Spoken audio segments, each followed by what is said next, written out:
a difference between a successful business and a less successful business is likely to be the number of clients they're dealing with.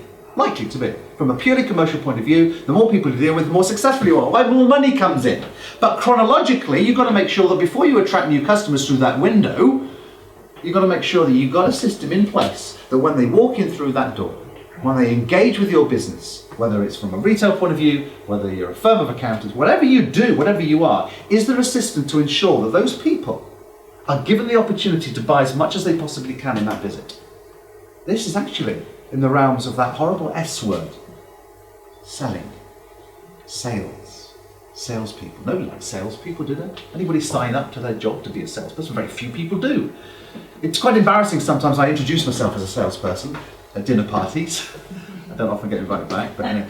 You say, hi, my name's Andy Edwards and I'm a salesperson. And it does actually feel as if it's a confession.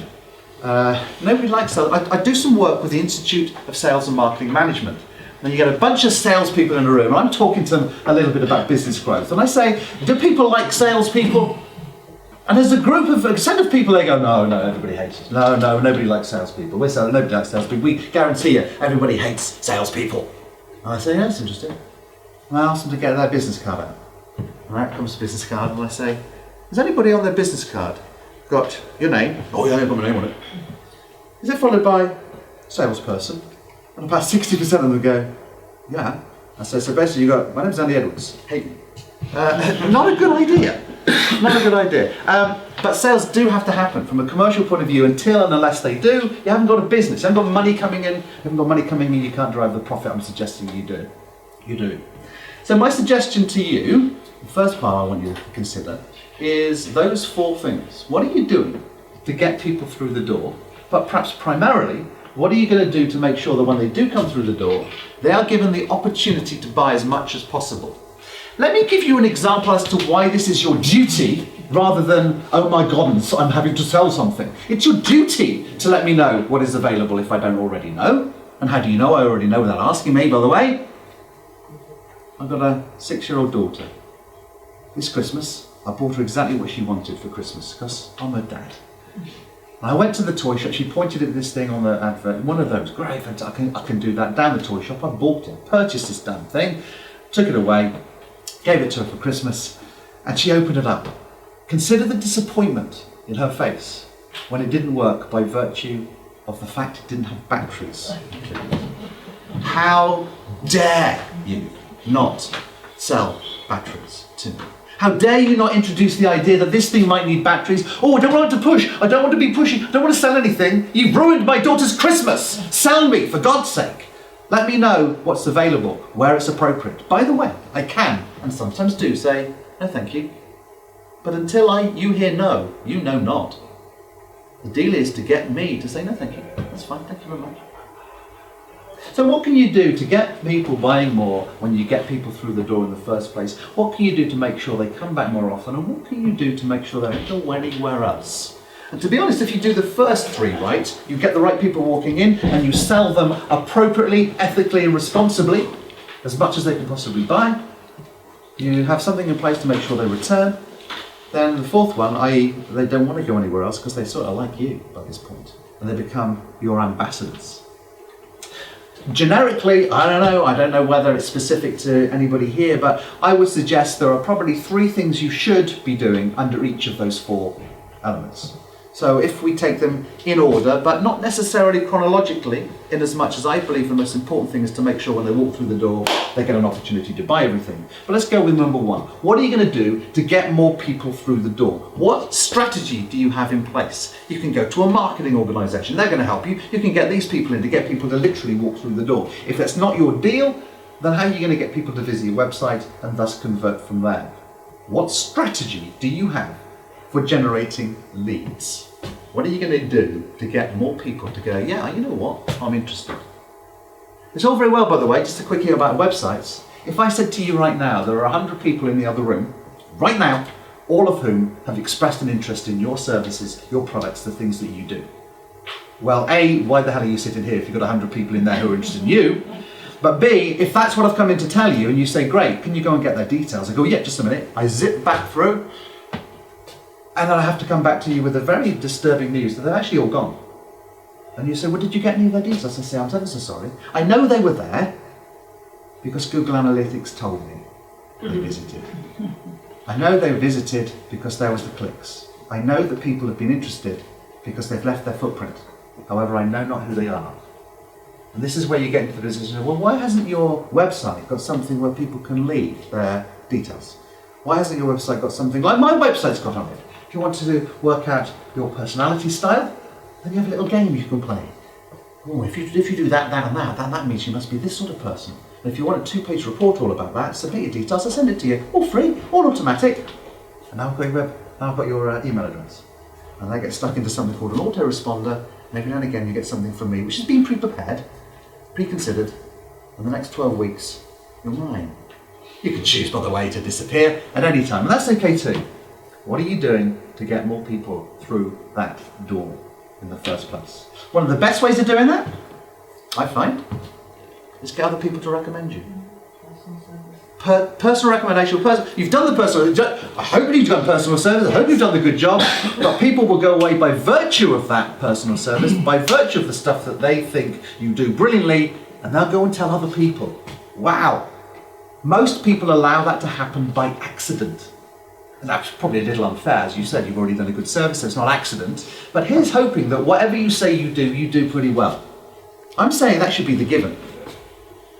Now, you've got an opportunity to say, well, if 40, 50, 80+% of my business comes from other people telling other people about my business, and that's happening without my intervention, I wonder what would happen if I helped people do that. I wonder what would happen if I had a tangible referral service actually in place, which people could buy into, get involved with, and I would turn my customers into ambassadors. Perhaps if everybody who walked in and dealt with me went and told 3 other people within 72 hours, would that be interesting? Oh gosh, yes it would. Here's why. I'll tell you exactly why. If you have a happy, let's call it a delighted customer, and that delighted customer, by virtue of your wonderful service, whatever it is, they've got what they wanted from wherever they've got it, they go and tell other people, and by that virtue, 2 more people, through that recommendation from that one person, come to your premises the following week and buy. And by virtue of their delight, those 2 people, for the following week, recommend to 2 each as well. So now you've got 4 from the back of that. And those 4 the following week have recommended 2 each as well. And now you've got 8. After 26 weeks, this is 6 months from now. We're talking about October, aren't we? 6 months approximately. It's only before Christmas. If that happens, if you get 1 who recommends 2 the following week, who recommend 4 the following week, who recommend 8 the following week, how many people do you think you'd have 6 months' time? How many customers? Any idea? Shall I tell you? 67,108,864. Go work it out. It's 2 to the power of 26. That's all it is. Here's hoping your referral system doesn't work quite that well, because you would have in excess of the population of this country walking into your premises. But if it worked to 1/1,000,000th of its potential, still 67 new customers. Pretty useful if you're a restaurant or a hairdresser, or a shop, a marketing company, or an accountant. 67 new clients, I'd buy that. If you have got a referral system, please don't make the big mistake that most referral systems do. I would suggest that probably only about 5 in 100 have a referral system, and of the 5 in 100, I would say 4.9 of them don't do the thing I'm about to say.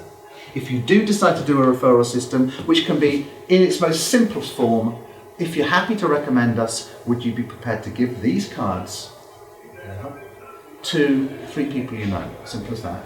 If you've chosen the right person, they're going to do that. They're going to go, oh yeah, in fact I already do. I already recommend you. Say, fantastic, let me make that easier for you.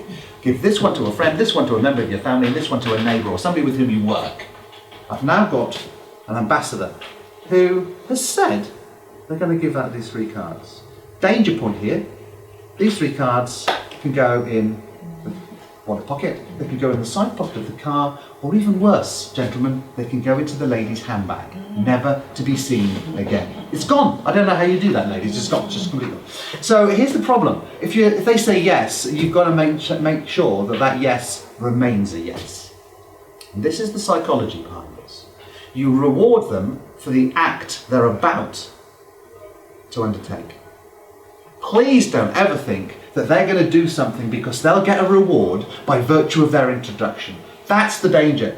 If you're 4.9 out of 100 who actually do this, don't reward the results of your referral. Why? Because you just turned that person into a salesperson. They're now getting a reward for the sale. Nobody likes salespeople. Least of all, they don't want to be a salesperson. So if you're doing that now, reconsider and take away the reward for business and provide the reward for the behavior you want to see, called the act of referral. It needs to be almost nothing. It's a token. It'll be a little thing off the shelf. It'll be lush. It'll be the thing that are given away anyway. It's a little bar of soap. If you're going to give away those 3 things to your 3 friends or relations or people you know, then let me give you that in anticipated thanks for those actions. Thank you very much. You go do that. Thank you very much indeed. Now you get a photographer who gives away a 7x5. It's cost that lad 47 pence. It's called photographic paper. However, they'd sell that at 40 quid. You can get a little bit creative around this stuff. You've got some old stock. You say, well, I'm happy to give you this. Thank you very much. I've got to get rid of the bloody stuff. I'm happy to give you this in order to reward the act that you're about to do for me. Now what you've got is something called reciprocity. You've done something nice for them, and especially us in Britain.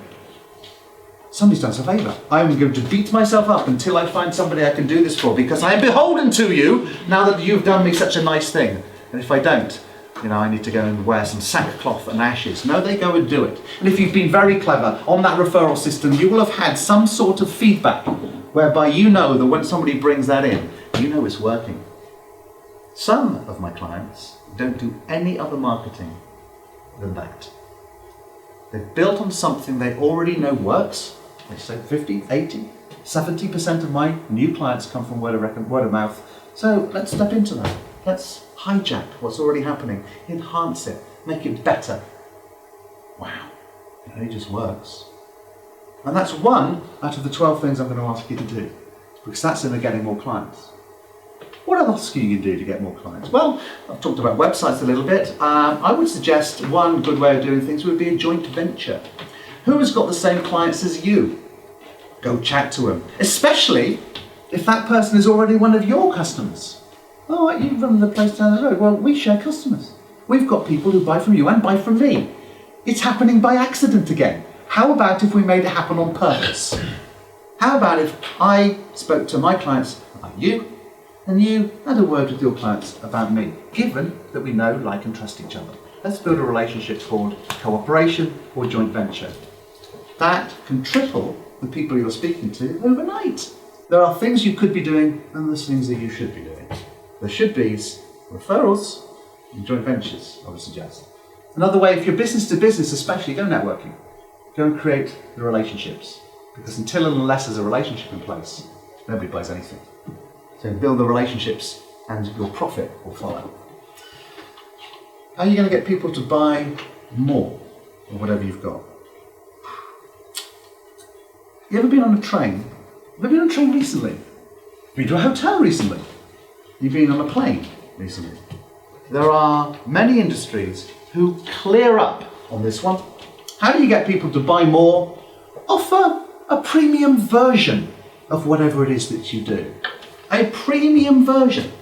I go on the trains now, instead of paying 55 quid to go up to London, I pay you 80 quid. You know why? Because it's the blue seats. It's £30. What's £30 buying me, Mr. Train? 40% extra space, a plug for your laptop, a tray, all of your own, better air conditioning, certainly the Wi-Fi that works, and a slightly better class of yob.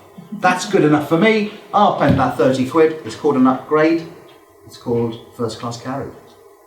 I like that. It gives me an opportunity to get my head down and do some work. It's an office for 2 hours. Hasn't stopped me working at all. It's useful to me. For 30 quid for 2 hours, absolutely. I aspire to that time when I turn left on the plane and go and sit in those big seats. What a lovely thing that would be. Plenty of people do, by the way. It's a premium version of whatever it is that you do. Dealing with some opticians at the moment. They say, oh, there's various levels of eye test. And you say, right, are you making sure that people know that this is the lowest one, this is the middle one, and this is the highest one? And the difference between them. When you offer a premium, here's a tip. This tip was given to me a few years ago by a guy in a motor accessory shop. Motor accessory shop, I walk in. One of these, and I put it on the counter, and what it is, it's a generic windscreen wiper. Such is my delightful life. A generic windscreen wiper, which you've got to snip off at the top, snip off at the bottom to get the approximate size, and slide it into the slot that already exists on the missus's car. That's what I did it. Why? It was cheap, it was £8. And as I say, it was the missus's car, so that's all right. Generic windscreen wiper's going to fit, £8.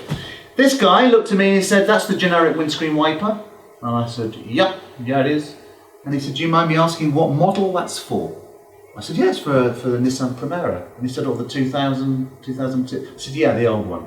He said, "Okay." He glanced up at his wall where all those specific windscreen wipers were. And he said, "Oh, we actually have the model that suits that car, the Nissan branded windscreen wipers." And I said, "Oh, right, all right." And he said, "It'll be easier to fit, it'll be far more effective, and it'll last a damn sight longer, and it's another £4. Genius! Absolute genius. What he didn't say is, "I've got the expensive one." He didn't say, "I've got the one that's going to set you back £12. He said, "I've got one that's going to be easier to fit." Big one for me. It's going to last longer. Not that important because we were going to sell it, but useful to know. And it's going to be more effective. Ali doesn't like the fact they squeak half the time. So I'm buying for £4 those three things. "Yes, please, I'll have one." Eventually, of course, I have to pay the £12, but he didn't say it's £12, he said another £4. When you upgrade, upsell on the difference, not the full amount. The opticians do this very, very well now, the ones that I'm dealing with. They don't say, "All right, well, this is 250, but for 320, you go, 320, oh, it's too much money, too much money, too much money." But you say, "This is £250, and they go, "Okay." If you were to add £70 to that, you can get, with this loan. They go, "Oh, so that's what I'm buying for £70. And it's a separate sale, essentially. You've got the 250, it's a given. 320 is tough, 70 is easy. Now, is that manipulation? Or is it influence? I don't know, it just works. Have a premium version of whatever it is you've got. How do you get people to buy more? Have you ever been to Beef Burger Joint recently? McDonald's? Wimpy? Burger King? You walk in, "No," he says, "plenty of you." You have, I know you have. And what they do is you walk in there and you say, "I'd like a Big Mac, please." And what's the first thing they say? Go large. "Do you want to go large?" Good accent. "Do you want to go large? Do you want more of the same for a tiny little amount of money? 30p, cost them less than 3. Do you want to go large? You want fries with that and drink? I.e., do you want a meal?" So we're talking of something we would refer to as upselling, more of the same, and cross-selling, other stuff. Do you, when you sell stuff, have clusters? Here's what I mean by that. Stuff that goes with it.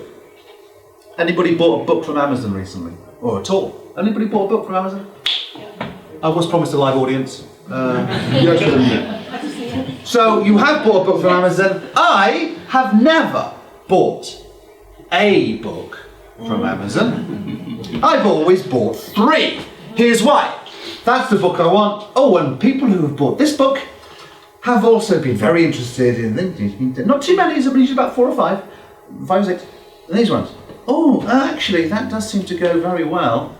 I trapped myself. So I stick that one up in my basket as well, and now it's on $18.98. If I spend more than 20 quid, it says, I get free delivery, I'll have another one. I've always ever bought for it's genius. Can you emulate that? What goes with whatever it is that you're selling at the time? A great area for training for staff, yourselves, what goes with.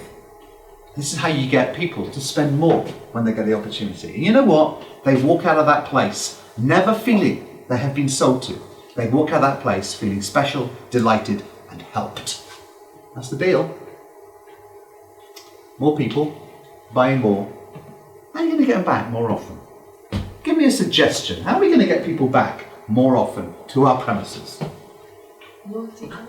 Loyalty card is a brilliant idea. Has anybody got a loyalty card? I've got about 20 in here. I'm terribly loyal I am. I've got me. Don't worry about that. Yeah, I've got loyalty. United Polymers I'm into because I've got loyalty cards, yeah. And I will tend to go to those places. Loyalty cards are a proven way of doing it. You do it right, it will work. Loyalty cards is a good one. Something more fundamental. Special offer. A special offer? Absolutely. How will I know it's a special offer? How will you tell me? We've captured your data on the way in and the way out. And You've done it already, haven't you? You've captured me data. You have let me know. You've dropped me an email. Don't like to be too pushy. Yeah, but I'll go somewhere else if you don't say you love me. There's a big gap between people saying to you guys who own businesses, I don't think you really care, and feeling pushed. Big gap. You can step into that gap and you can let me know stuff. The people that work for you in your business might be lovely. Probably are lovely. Probably very helpful. Hopefully they are. The problem is they're probably sabotaging your business without even knowing it. Here's how I know. As a speaker I know who tells a story. Not my story, it's his, but I will tell it because it's a really useful illustration. He owns a house in a little village called Treverben, which is very close to where Rick Stein's place is. Where's Padstow? And he often goes into Padstow to Rick Stein's place. He likes fish. He invites guests to his little cottage place, and he has dinner parties. And often he'll cook his speciality. It's baked cod. And so he goes into old Steiny's place and speaks to Pete behind the bar of fish and talks to Pete. He's been there for 2 years, knows Pete very well. Hello, Nigel, how you doing? Great, I want me cod. Fantastic, here's your cod, splendid. Thanks, here's your money. Go. Really nice people. And there's Pete behind the bar, and there's Sally, who's on the delicatessen area. Lovely people, really nice, always smiling, always very welcoming. It's a great start, but they're sabotaging the business. Here's how he knows. One day, he turned up, 9 o'clock in the morning, it was quite early, and literally walked into the shop, and it's Rick Stein. And Nigel walked in and he said, I couldn't help myself. I said, you're Rick Stein. And he said, yeah, I know, it's my shop. I'm sort of allowed. Okay. And he said, well, I'm quite starstruck. He said, well, I'm here to help customers, and Pete and Sally are here, and what do you want? And he said, well, Pete will tell you, I do a cod thing for a speciality. I do this baked cod thing. He said, oh, lovely baked cod. He said, not too much, goes too dry. He said, nice bit of baked cod, that's fantastic. Do you put milk on it? Yeah, I do put some milk on it. He says, great. What do you do for starters? What? What do you do for starters, says Rick. Nigel, I've never really, I'm not that, let me tell you what you need to do, says Rick Stein. Scallops. Oh, so I don't know how to cook. Let me tell you exactly how you cook the scallops. All you do is put 12 of them in the dish. 1, 2, 3, 4, 5, 6, 7, 8, 9, 10, 11, 12. That one's now ready to turn over. 1, 2, 3. And then you take them out and you put them on a little bed of lettuce. You haven't got the lettucey bit. Sally, can you get him some lettuce? Great. Get some lettuce. And you drizzle some of the balsamic. You haven't got balsamic? Sally, get some balsamic, will you? And so these are £2 each. How many do you need? Oh, I've got 12 people, so 2 each, another £48. 48, great, fantastic. Oh, plus the balsamic is another £3.50, and the lettuce is another £1. So it's over £50 more as an upsell. And this guy's feeling delighted. So he picks it all up, says, thanks so much, Rick. And as he's about to turn and walk out, Rick says, Sally, do we have Nigel's email? Oh, says Sally, yeah, good point. Oh, right, fine.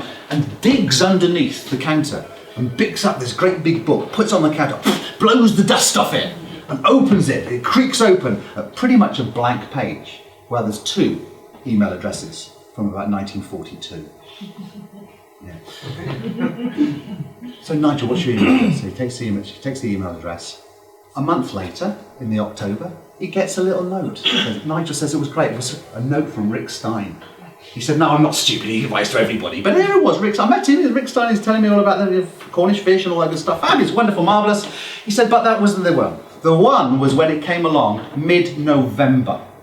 And it arrived in my inbox mid-November as I was thinking, what can I get my special clients? I've got 10 of them I want to buy something for. Champagne, wine, chocolates, boring. I'm sitting there in Treverben Village Cottage. Bing, up it comes. Rick Stein says, why not get a hamper of fish? We'll deliver it. All you got to do is tell us where. We're done within 3 days. £99 each. I'll buy 10 of them. One button, job done. It helped that the hamper to which you referred was called the Treverben hamper. Oh, it's my village, it's fantastic. So it all worked perfectly. Now, this, I've just put £1,050 on your turnover simply by being nice. Make sure that whatever you put in place is being done. you walk into a restaurant and they say, oh, if you fill in this card, and there it is in the middle, there's no pen to fill it in with, and it's in the middle, and of course corporate have decided that they're going to have this email data capture campaign, and there it is in the middle of the table, stuff between the menu and the candlestick, and it's not really drawn to your attention, there's no pen given to you, and so when corporate come back and say, how's our campaign doing, they say, it's no good, nobody fills them in, to be honest. Oh, that's a shame. What a damn shame. Why doesn't the waiter or waitress, who's the one, by the way, who walks past and says, is everything okay, good? They don't care. Why don't they say, I'll go and get your bill. Whilst I'm doing so, here's a pen. If you just jot your details down on that, we'll send you a £10 voucher within 72 hours and you can use it pretty much whenever you like. I'll pick that up when I get the bill. Is that okay? Great.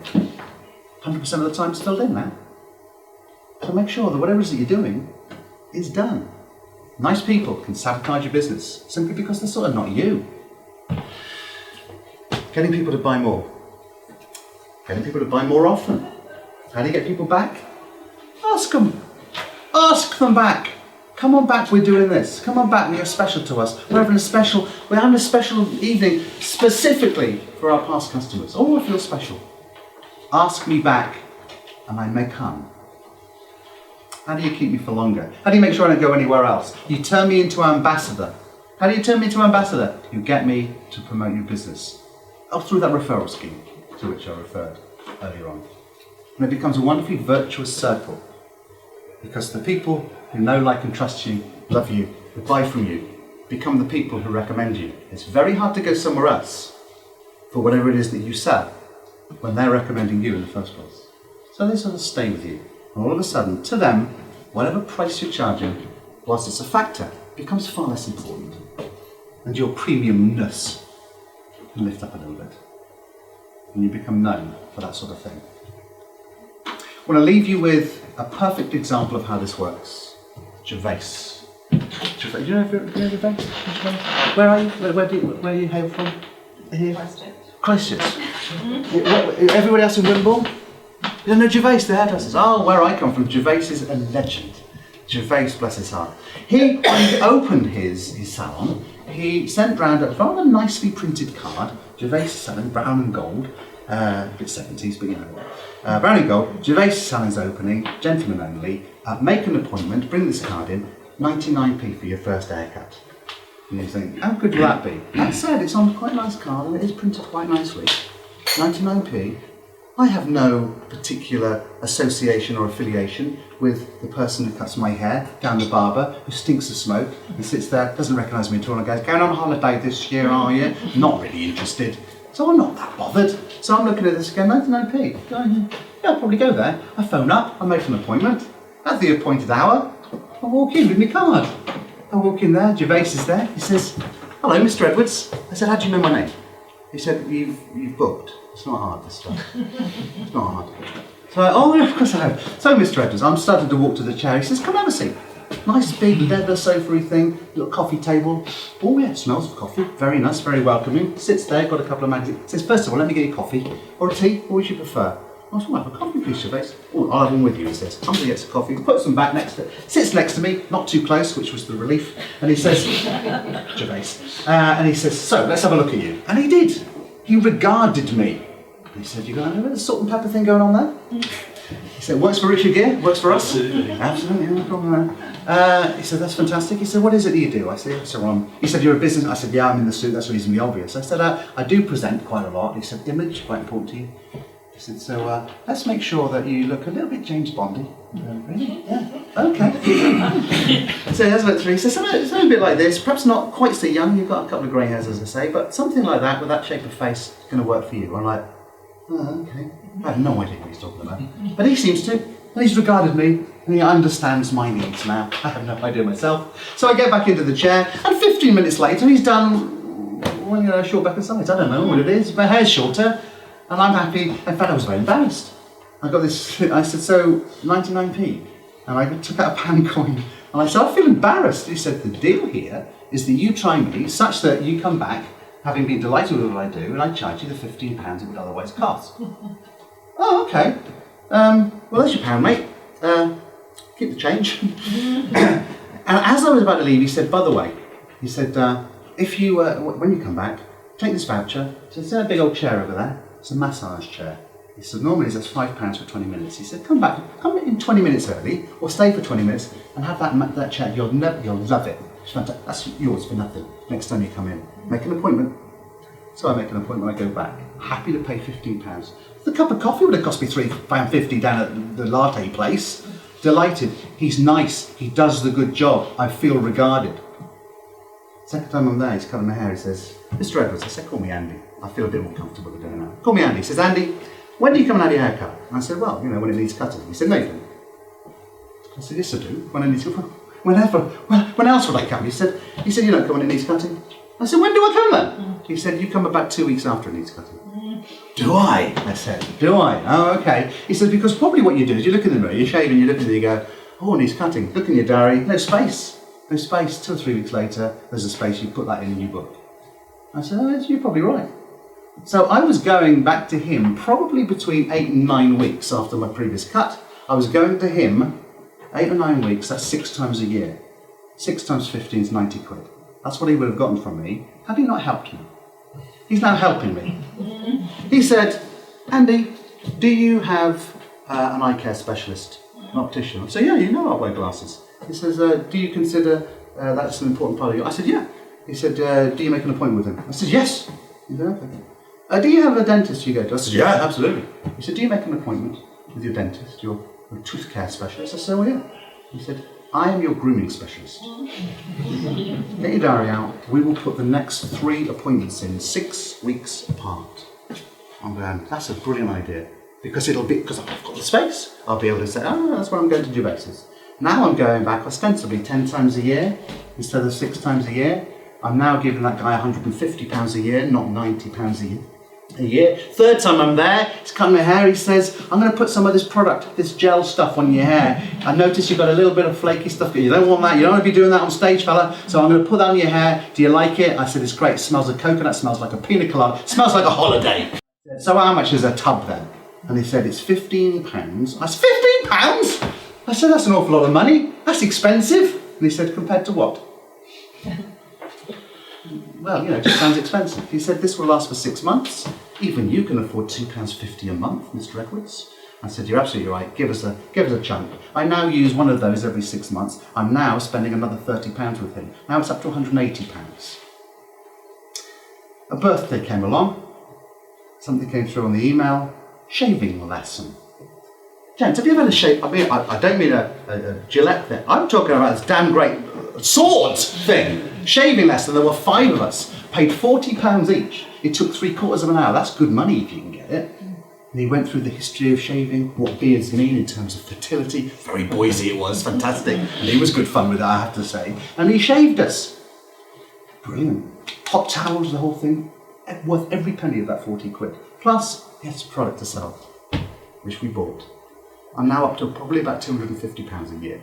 And this is before I go back from the curly perm, because I will. As soon as that comes back in fashion, I'm going to be there. This guy has done it perfectly. He got me in the first place appropriately.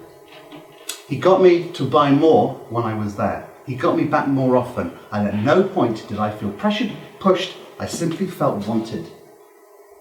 Whatever journey you put together for your clients, make sure you're getting through the door in the first place. Make sure that you're selling them, and I do mean selling them. They won't feel like that, but that's what you're doing. Selling them appropriately, honestly, and ethically, everything you possibly can, until you hear them say, no, thank you. Making sure that you invite them back as often, as consumptively possible, and you don't lose them to anybody called your competition. Thanks very much for listening.